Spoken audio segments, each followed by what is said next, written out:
دیکھیے یار میری ویڈیو ایک تو پاکستانی اداروں کے لیے ہے اور پلس جتنے بھی ہمارے انکم ٹیکس اسپیشلی ہے جو بھی باہر سے چیزیں آتی ہیں جو انکم ٹیکس کے تھرو ہو کے آتی ہیں ان کے لیے. میں کل ڈاکٹر فیصل عیدی کی سن رہا تھا، ایک انٹرویو سن رہا تھا، عبدالستار عیدی کا بیٹا.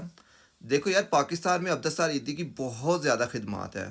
میں نے کہا کہ انہوں نے وہ کام کیے ہیں جن کو شاید ان کے رشتہ دار بھی ہاتھ نہ لگاتے یا ان کے اپنے لوگ بھی ہاتھ نہ لگاتے، لیکن ان لوگوں نے ایسے مریضوں کو، ایسی ڈیڈ باڈیز کو اور ایسے بچوں کو جو ہے نا ان کے سر پہ ہاتھ رکھا کہ شاید ان کی فیملی بھی نہ رکھتی. بہت سارے ایسے لاوارث اور بہت سارے ایسے بچے جو باہر لوگ ڈال کے چلے جاتے تھے، یا بہت ساری ایسی لاشیں جن سے وہ اسمیل آتی تھی یا جن کو کچھ ہاتھ بھی نہیں لگانا چاہتا، لیکن عیدی والوں نے اتنا کام کیا. ان کا میں انٹرویو سن رہا تھا، وہ کہہ رہے تھے کہ ہم نے ایک باہر سے فور ویل گاڑی منگوائی ہے پاکستان میں کسی آپریشن کے لیے، کچھ اپنی عیدی فاؤنڈیشن کے لیے. وہ کہہ رہے تھے کہ 20 ملین کی یعنی کہ 2 کروڑ کی گاڑی تھی وہ، اور ان لوگوں نے اس کے اوپر اتنا ٹیکس لگا دیا کہ اس کو کلیئر ہی نہیں کر رہے تھے. ہم اس کے لیے کورٹ گئے ہیں تو ابھی وہ فیصلہ کورٹ میں ہی چل رہا تھا، تو ان لوگوں نے گاڑی ہماری سیل آؤٹ کر دی. اور سیل آؤٹ کتنے کی؟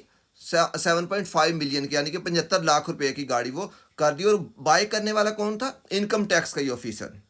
یعنی کہ جو گاڑی پاکستان میں آ کے لوگوں کے لیے فلاح و بہبود کے لیے کام کے لیے استعمال ہونی تھی، اس پہ بھی ٹیکس لگا دیا. یا دنیا کے کسی بھی مہذب معاشرے میں، دنیا کے کسی بھی ملک میں بھی مجھے لگتا ہے جو بھی این جی اوز، جو بھی ویلفیئر کا کام کرتا ہے، جو بھی انسانیت کے لیے کام کرتا ہے، وہ سب ٹیکس فری ہوتی ہیں. وہ کہہ رہے تھے کہ ہم باہر سے پیراشوٹ منگواتے ہیں، کشتیاں منگواتے ہیں، کچھ خیمے منگواتے ہیں، کوئی بھی چیز یہ ہم اپنی عبدالستار عیدی کی وہ عیدی فاؤنڈیشن کے لیے منگواتے ہیں تو اس کے اوپر اتنا ٹیکس لگتا ہے. یار جو ایک اچھا، آپ تو گورنمنٹ سے کوئی کام کرنا نہیں ہے، خود تو کوئی کام کرتے نہیں ہیں. جو بندے، جو فاؤنڈیشنز کام کر رہی ہیں، جو لوگوں کی بھلائی کا سوچتے ہیں، جو لوگوں کے بارے میں سوچیں، ان کی چیزوں کے اوپر بھی آپ نے ٹیکس لگانا شروع کر دیے.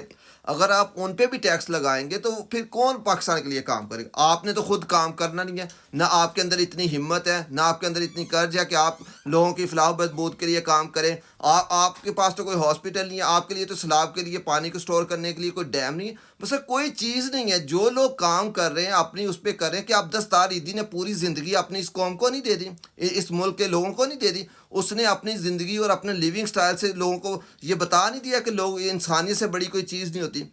اس کے بعد یار اتنے دکھ کی بات ہے کہ وہ ابھی فیصلہ کورٹ میں چل رہا ہے اور خود ہی وہ کر کے تو خود ہی بیچ بھی دی، اور اپنے بندے کو 2 کروڑ کی گاڑی 75 لاکھ میں بیچ کر خود ہی بائی کر لی. تو وہ انکم ٹیکس والے بندے کے پاس وہ 75 جو نا لاکھ وہ کہاں سے آئے؟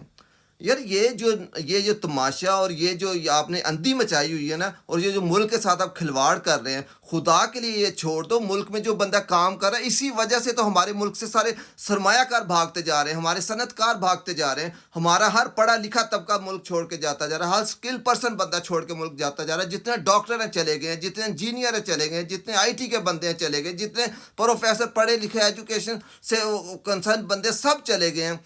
تو مقصد آپ نے ملک کے اندر چھوڑا کہ آپ کا تو بیسیکلی ہے ہی ہے، آپ تو چاہتے ہیں کہ ملک کے اندر نہ کوئی پڑھا لکھا رہو، نہ کوئی شعور والا بندہ رہے، کیونکہ آپ کو غریب لوگ کرتے ہیں سوٹ. آپ کو کرتے ہیں کہ ایسے غریب لوگ رہیں ہم ان کے، کیونکہ جو پڑھا لکھا بندہ وہ آپ سے سوال پوچھے گا، سوال پوچھنے والا آپ کا دشمن ہے، وہ غدار ہے. اور آپ ایسے ہی کر کر ہر آپ نے اپنے سارے ادارے تباہ کر دیے، آپ نے اسپورٹس کو برباد کر دیا، آپ نے اپنے امپورٹ ایکسپورٹ کے سسٹم کو برباد کر دیا، آپ نے ایجوکیشن کو برباد کر دیا، آپ نے اپنے میڈیکل کے سسٹم کو تباہ کر دیا. آپ نے مقصد کوئی ایسا کام، کوئی ایسی چیز چھوڑی نہیں ہے ملک کے اندر جو ایک اچھی سی فنکشنل ہو، جو بندہ کہہ سکے یار یہ چیز ہمارے ملک میں بڑی اچھی ہے، بڑی. اور لوگ تو بڑے ٹیلنٹڈ ہیں، لیکن ان کو نہ ان کو اسکلز کا کام دیا جاتا ہے، نہ ان کو اس اسکل کے مطابق ان کو معاوضہ دیا جاتا ہے، نہ ملک کے اندر کوئی نوکریاں ان کے مطابق کریٹ کی جاتی ہیں.